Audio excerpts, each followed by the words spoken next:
Defence manufacturing corridor में हमें यहां पर 50,000 करोड़ रुपए का निवेश कराना है, 1 लाख युवाओं को रोजगार भी देना है।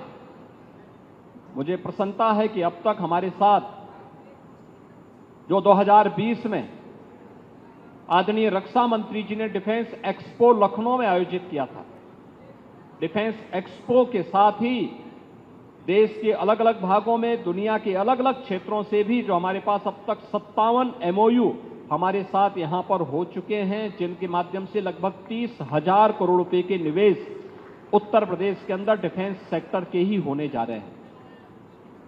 लगभग 60,000 नौजवानों को जिसके माध्यम से हम लोग नौकरी उपलब्ध करवाने के लक्ष्य को आगे लेकर के आगे बढ़ रहे हैं। और मैं धन्यवाद दूंगा ब्रह्मोस मिसाइल से जुड़े हुए अधिकारियों को, DRDO को, PTC को, L&T को और उन सभी इकाइयों को, गोदरेज को, BTL को। ये सभी इकाइयां ऐसी हैं जो यहां पर स्थानीय स्तर के नौजवानों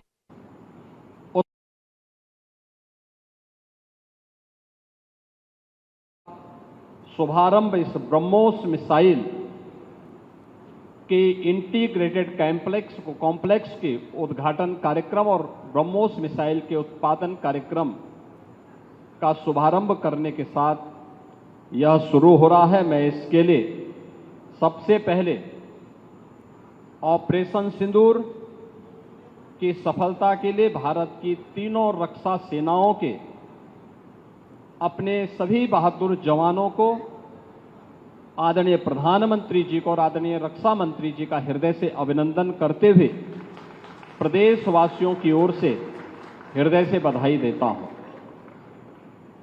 मैं आभारी हूं आदरणीय प्रधानमंत्री जी का और आदरणीय रक्षा मंत्री जी का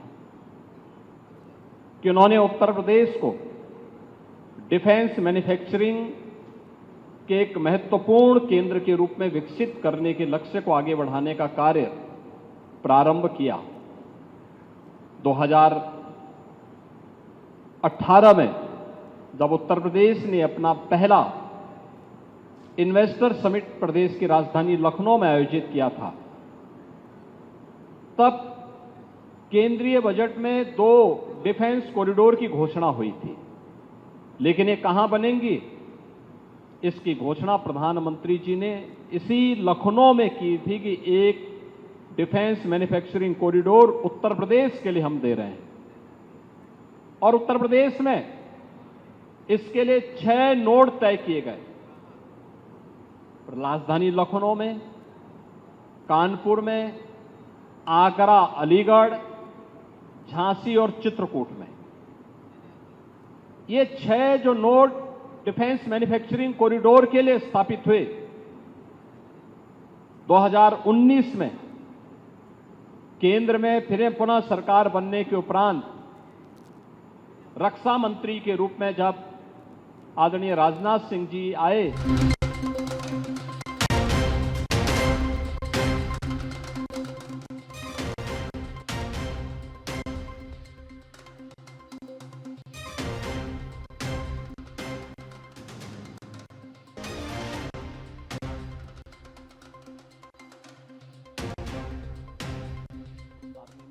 सफल हुए। लगभग 1 करोड़ नौजवानों को इन इन्वेस्टमेंट के माध्यम से रोजगार और नौकरी उपलब्ध करवाने में हमें सफलता प्राप्त हुई है। एंकर यूनिट के रूप में परंपरागत जो यूनिट यहां पे MSME की थी, उसको टेक्नोलॉजी के साथ अपग्रेड करते हुए, डिजाइन के साथ जोड़ते हुए, यहां के औद्योगिक निवेश के सापेक्ष उस प्रकार के उत्पादन के साथ जोड़ते हुए आज देश के अंदर सबसे अधिक MSME यूनिट रखने वाला राज्य है यूपी। और MSME यूनिट में 1,65,00,000 नौजवानों को यहां पर उसके माध्यम से नौकरी मिली है या रोजगार मिला है। आप अनुमान करिए, जिस राज्य में नौकरी नहीं होती थी, प्लान होता था, आज वहां पर निवेश भी हो रहा है। आज वहां पर एमएसएमई यूनिट एक एंकर यूनिट के रूप में बेस तैयार कर रहा है। पहले पीटीसी, एलएनटी, गोदरेज या बीएटीएल को आने में समस्या होती थी, क्योंकि पॉलिसी नहीं थी। ये कंपनियां पॉलिसी के अंदर ही अपने निवेश कर सकती थी। सुरक्षा का अभाव था। जब व्यक्ति ही सुरक्षित नहीं तो पूंजी कहां से सुरक्षित होने वाली है। और आज व्यक्ति भी सुरक्षित है, पूंजी भी सुरक्षित है और देश की सुरक्षा की आवश्यकता की पूर्ति के लिए भी हम मजबूती के साथ आगे बढ़ रहे हैं। आज एक रिच इंफ्रास्ट्रक्चर हमारे पास है। देश के अंदर हमने देश के अंदर कनेक्टिविटी को, इंटर स्टेट कनेक्टिविटी को 4 लेन के साथ जोड़ा है। सर्वाधिक एयरपोर्ट वाला राज्य उत्तर प्रदेश। 4 इंटरनेशनल एयरपोर्ट वर्तमान में हमारे क्रियाशील हैं। 5वां एयरपोर्ट इस वर्ष हमारा क्रियाशील होने जा रहा है, जो एशिया का सबसे बड़ा एयरपोर्ट होगा। और यही नहीं, देश के अंदर एक्सप्रेसवे का सर्वाधिक नेटवर्क यूपी के अंदर, रेलवे का सबसे ज्यादा नेटवर्क यूपी के अंदर, मेट्रो सर्वाधिक यूपी के अंदर संचालित हो रही है। देश की पहली रैपिड रेल यूपी की, इनलैंड वाटरवे की पहली सुविधा उत्तर प्रदेश से हल्दिया के बीच में, वाराणसी से हल्दिया के बीच में प्रारंभ हुई। आज यह जीवन के प्रत्येक क्षेत्र में प्रधानमंत्री जी के विजन को, आत्मनिर्भरता के लक्ष्य को प्राप्त करने की दिशा में भारत आगे बढ़ा है। और उसी लक्ष्य को आगे बढ़ाने के लिए रक्षा क्षेत्र में भी हम इस दिशा में आगे बढ़ सकते हैं। इस लक्ष्य को प्राप्त करने के लिए आज भारत ने एक लंबी छलांग लगाई है। डीआरडीओ का केंद्र ब्रह्मोस मिसाइल के साथ साथ एंकर यूनिट के रूप में पीटीसी की उपस्थिति और अन्य महत्वपूर्ण रक्षा उत्पादन के लिए किए जाने वाले निवेश में अन्य महत्वपूर्ण एंकर यूनिट की उत्तर प्रदेश में उपस्थिति इस बात की गवाह है कि उत्तर प्रदेश इस दिशा में भारत की रक्षा आवश्यकताओं की आपूर्ति करने में पूरी मजबूती के साथ एक ग्रोथ इंजन के रूप में अपनी भूमिका का निर्वहन करने के लिए तैयार है। बहनों और भाइयों, ये वही उत्तर प्रदेश है जो बीमारू राज्य कहा जाता था। आज बीमारू राज्य नहीं है, बीमारू राज्य नहीं है। अब यह उत्तर प्रदेश देश का रेवेन्यू सरप्लस स्टेट है। यह उत्तर प्रदेश देश की इकोनॉमी का ग्रोथ इंजन बन रहा है और यह उत्तर प्रदेश देश की रक्षा उत्पादन की आत्मनिर्भरता में ही अपना योगदान देने के लिए पूरी मजबूती के साथ खड़ा है।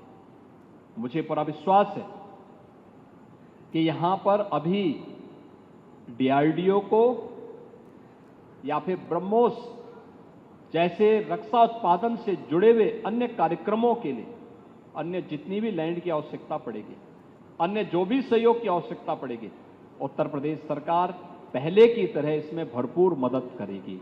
क्योंकि आपका कार्य देश के लिए है, देश की सुरक्षा के लिए है, देश की सुरक्षा की आवश्यकताओं को पूरा करने के लिए है और उत्तर प्रदेश इसमें बढ़ चढ़ करके भाग लेगा, अपना योगदान देगा।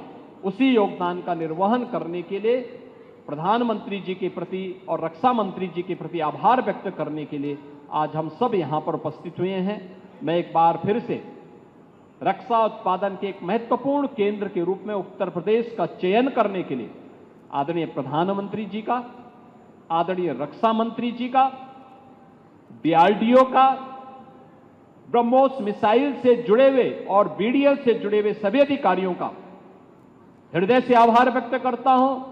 उत्तर प्रदेश में रक्षा उत्पादन के क्षेत्र में अपने एंकर यूनिट लगाने वाले या महत्वपूर्ण निवेश करने वाले उन सभी निवेशकों का भी मैं हृदय से धन्यवाद ज्ञापित करता हूं, जो उत्तर प्रदेश में आकर के भारत की रक्षा क्षेत्र में आत्मनिर्भरता के लक्ष्य को प्राप्त करने की दिशा में बढ़ चढ़ करके भाग ले रहे हैं। मैं बधाई दे रहा हूं उन सभी नौजवानों को जिन्हें यहां पर ब्रह्मोस मिसाइल के कार्यक्रम के साथ, डीआरडीओ के साथ, पीटीसी के साथ और उत्तर प्रदेश में हुए इन सभी निवेश में अपने जीवन को आगे बढ़ाने का एक अवसर प्राप्त हुआ है। उनके लिए, उनके अभिभावकों के लिए भी एक स्वर्णिम अवसर है और मैं इस अवसर पर बधाई देता हूं।